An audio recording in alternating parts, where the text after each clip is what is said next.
My name is Aniket Chandrasekhar Suryavanshi. I am from Rajendra College of Pharmacy, Kasigaon, studying in M.Pharm second year in Pharmaceutics department. Today we discuss about Brockfielder viscometer and how it works.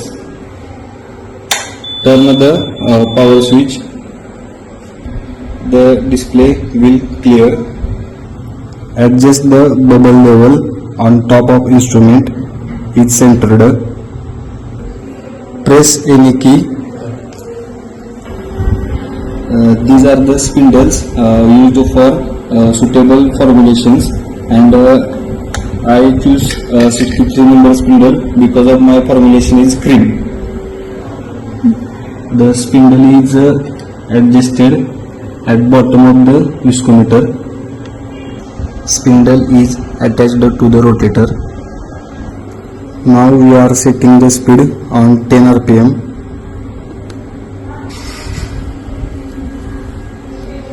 Set the speed on 10 rpm.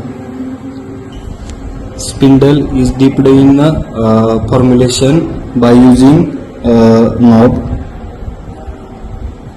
Press start button for the checking of viscosity of our formulation.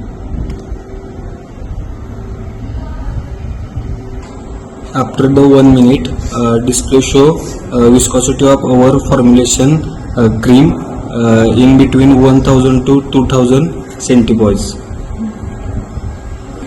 Then switch off the power of motor. Remove the sample by adjusting knob. Removing the spindle. This is the all procedure for checking the viscosity of our formulation.